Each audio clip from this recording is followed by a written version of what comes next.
So are you guys tired of getting shocked like in this video right here? Well, I have a build for you. This build has the damage to shred enemies.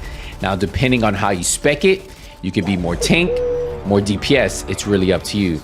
And did I mention you can shock enemies and give them a taste of their own medicine with just one punch? No need for the St. Elmo's bullets. You're going to be using straight DPS with the Kingbreaker, and if they get too close, well, give them a little taste of their own medicine. You are 90% shock resistance on this build, which means no one can ever do this to you. So if you're having trouble with PvP and players keep shocking you, this might be a build for you. Now, I have two versions of it in this video. I actually have a DPS version that runs at 1.1 million, and I have one that is at 1.7 million. The difference is you have a little bit more survivability with the 1.7 million, but they both can put out enough damage to drop those enemies. But ideally, if you aren't fighting anybody using the St. Elmo's, you really don't need to run this build. But if you are, well, put it on and enjoy being shock proof. So let's get into the video. I think you guys will enjoy it, and hopefully you guys will leave me a thumbs up. Let's go. So let's get into the build, and we'll start off with the main piece of this build, the Shocker Punch holster. Now, what this build allows you to do is protect yourself from being shocked, and then also allow you to shock enemies if they get a little bit too close. Now, in the video, you might have seen gameplay from 1.1 million or even 1.7 million. You can run it two different ways depending on what you're playing, who you're playing, whether you're playing conflict, DZ, tank builds, DPS builds. You really have to just mix match the pieces. Now, it's really up to you on how you want to run it. I typically either run 1.7 or 1.1 million.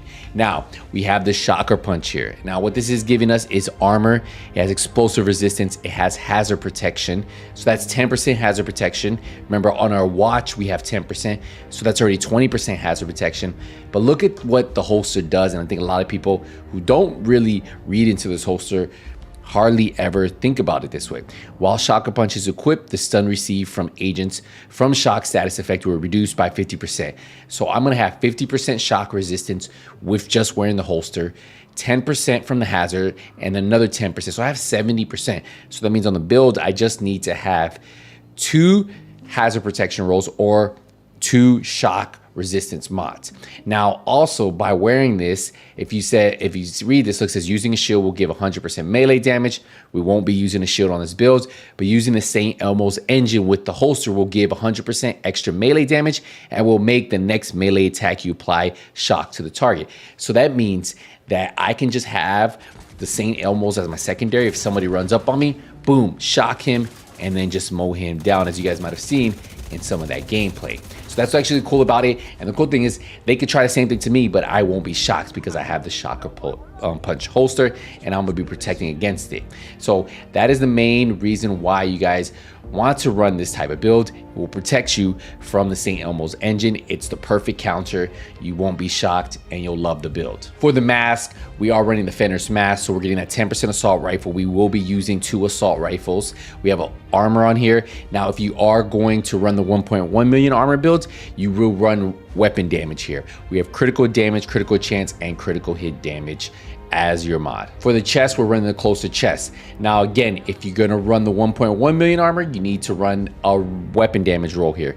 Now, if you're gonna run the 1.7 million, what you see, you're gonna run armor. So remember the one piece, Uzina is gonna give us 5% total armor. We have armor, critical damage, critical chance, and critical hit chance mod. Plus, we have perfect spotter, so this is gonna amplify our total weapon damage and skill damage by 20% to pulse enemies. For the knee pads, I have a Cheska piece that's gonna give us 10% crit chance. We have weapon damage on here, we have critical damage, and we have hazard protection.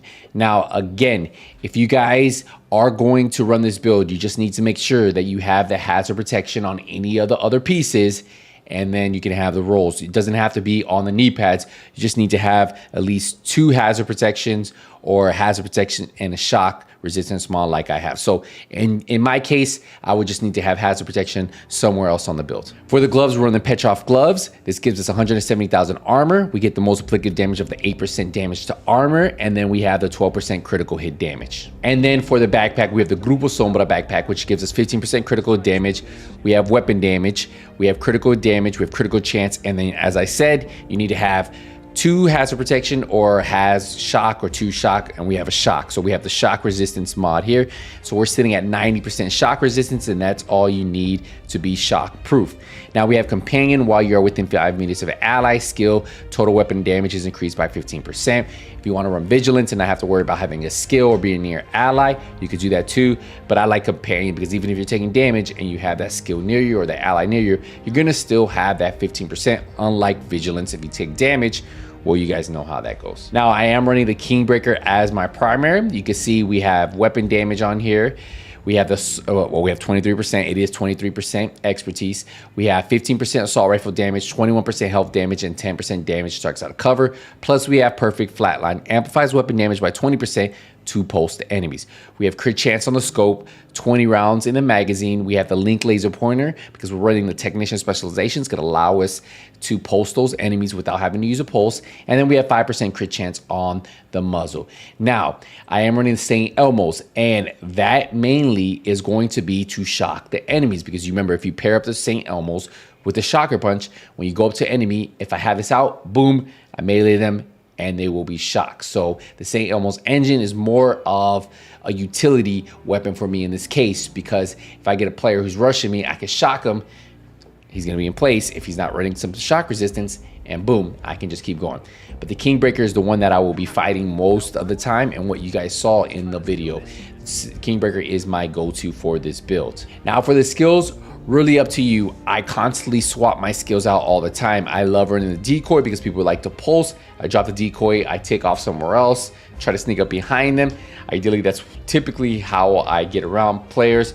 If you don't want to run that, you stay next to your teammates. You can run whatever you want. If you want to run a jammer pulse, I typically like running the Seeker Mine to keep companion procced. So if you want to run the Seeker Mine and the Defender Drone, those are 2 good options right there. But I typically, right now, I'm running the decoy and Seeker Mine. It's really up to you. The skills, those should be always swappable in any build you play. Now, if we go to our stats, you'll see I have 54% crit chance, 132% crit damage, 75% headshot damage, 8% armor damage, that 10% damage targets out of cover because of the AR itself.